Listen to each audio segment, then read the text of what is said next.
Greetings, folks. Good day. Joseph Kursky here. Let's dig just a little deeper into cholera analysis, 1854 London Soho neighborhood. Now, earlier, when working with the plate tectonics data, you used find locations to reduce the number of features in your data set. As a reminder, filtering is a powerful way to narrow down your data. Here, to reduce the number of features under the public water pumps map layer, use the filter tool.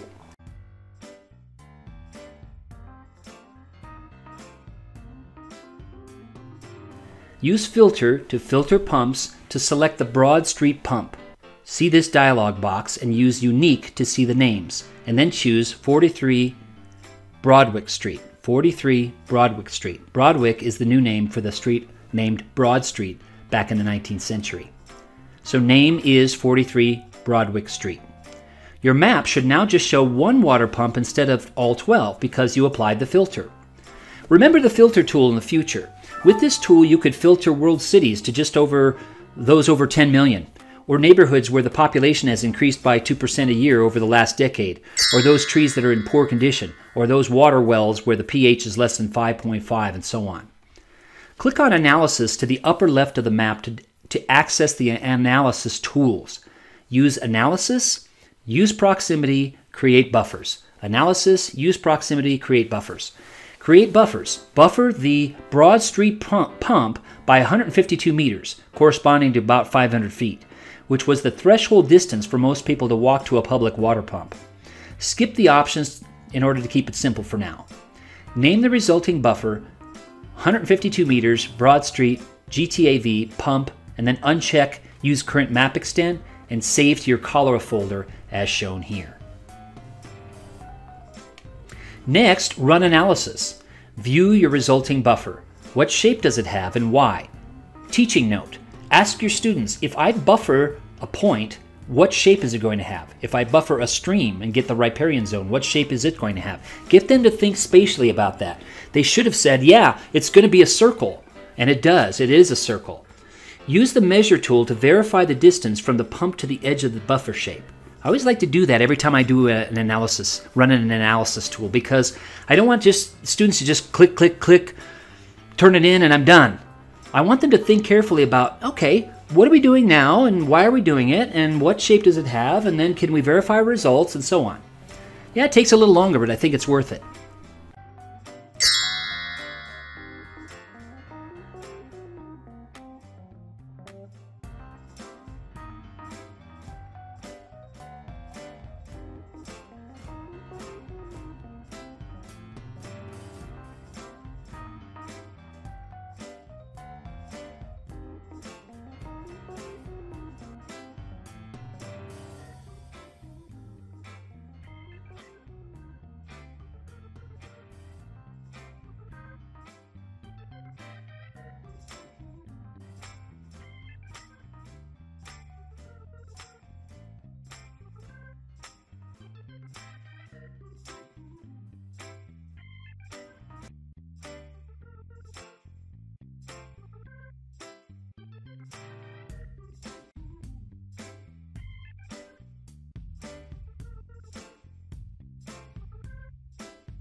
Now that your buffer is done, now create a map layer that shows areas within a 2-minute walk time from the pump.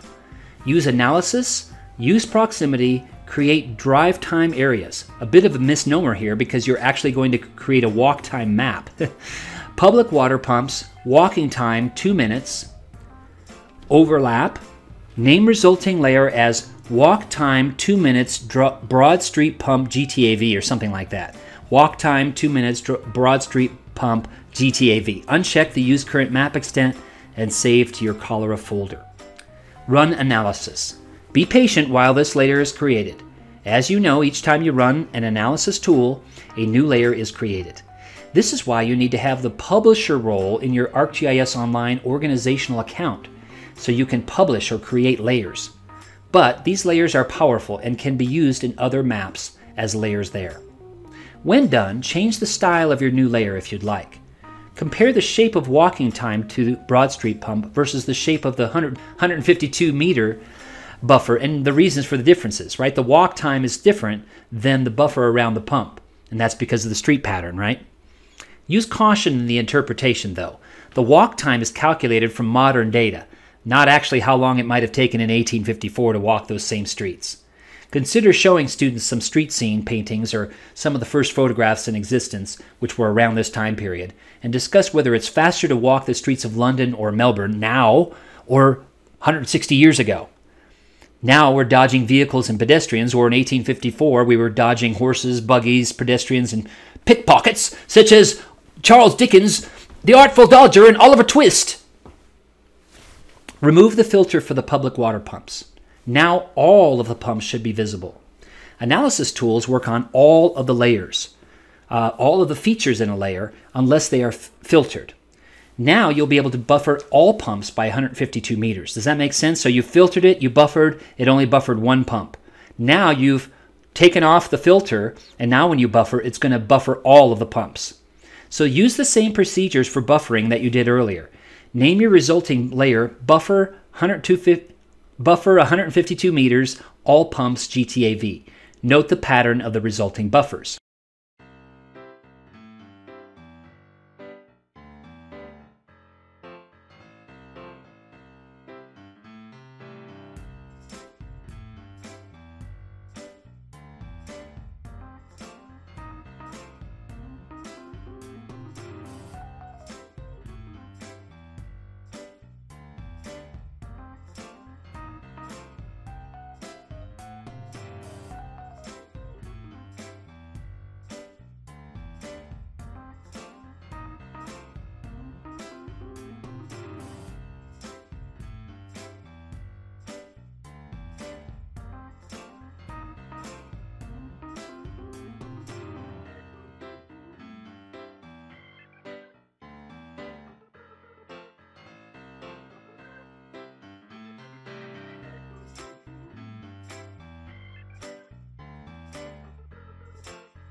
Now it gets interesting.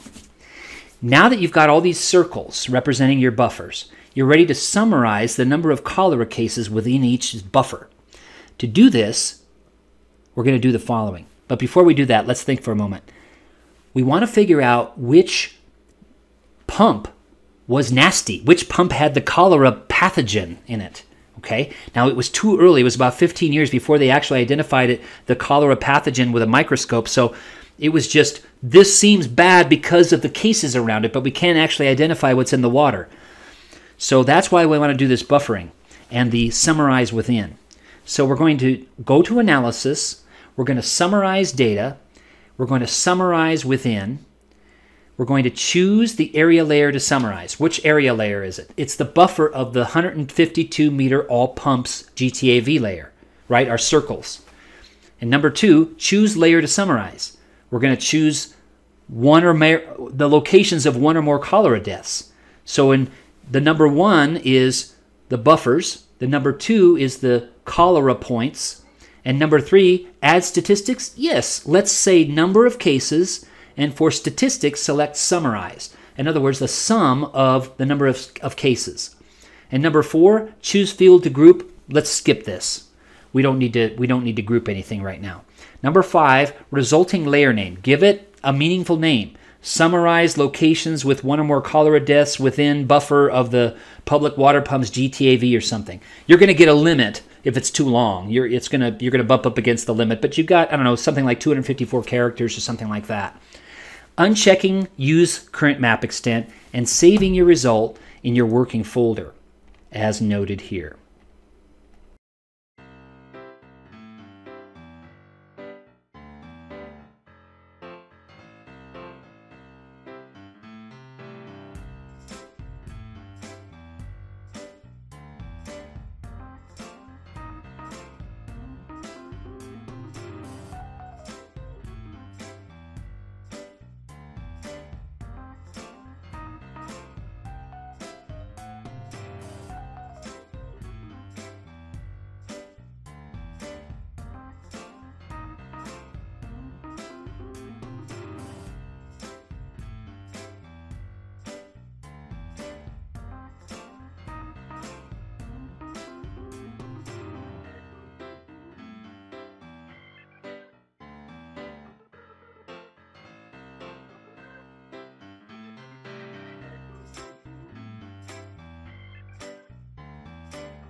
For your new Summarize Locations layer, open the data table. Compare the count of points versus the sum number of cases. What were the 3 top pumps in terms of the number of cases, which sadly was the same as the number of deaths? Save your map. Let's ask one more question now and perform one more analysis function. Hang in there, folks. This is going to be interesting too.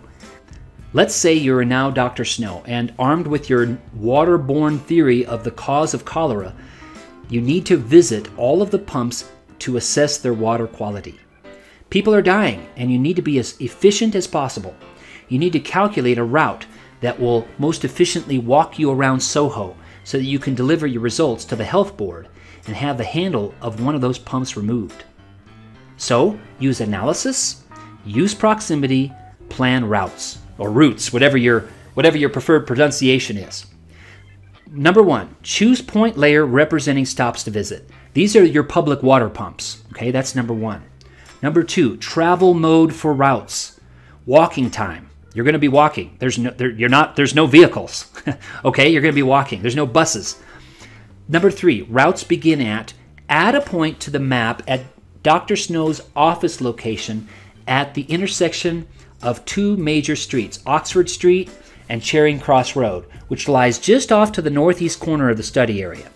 See the graphic here to help you drop this point.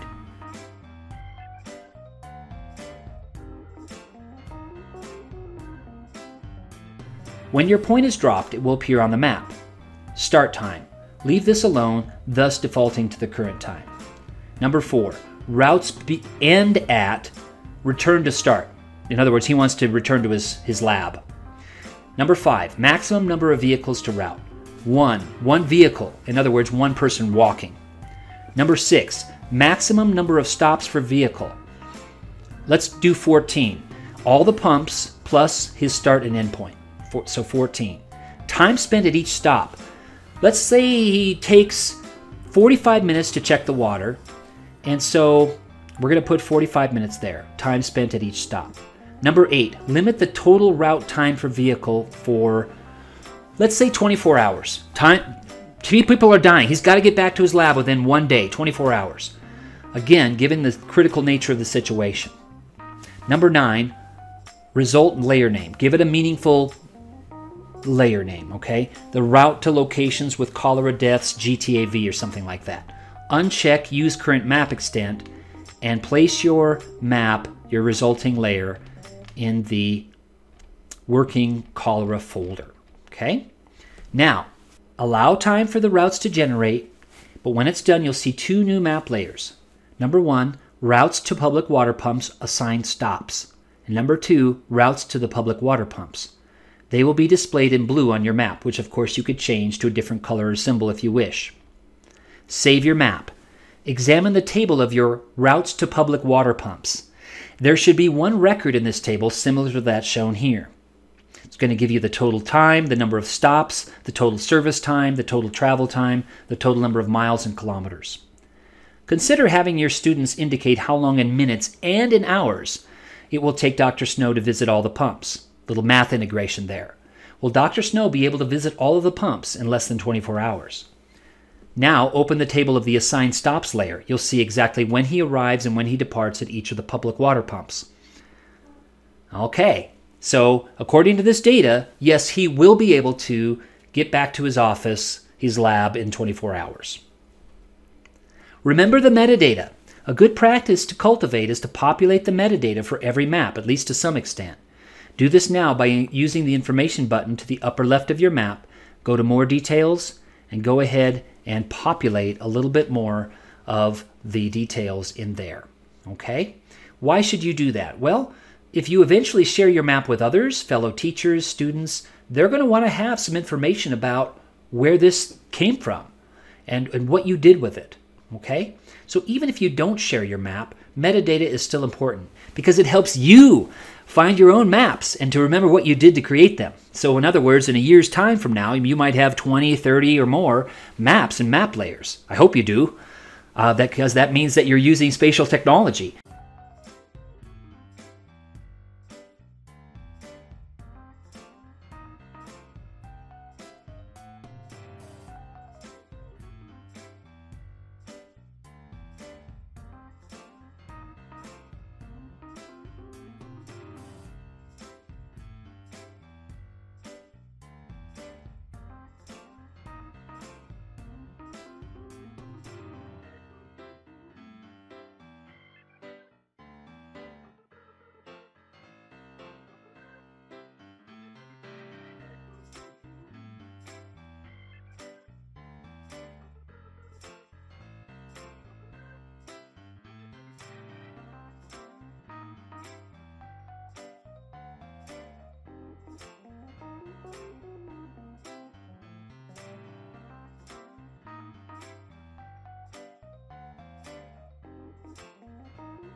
Consider the assessment options here.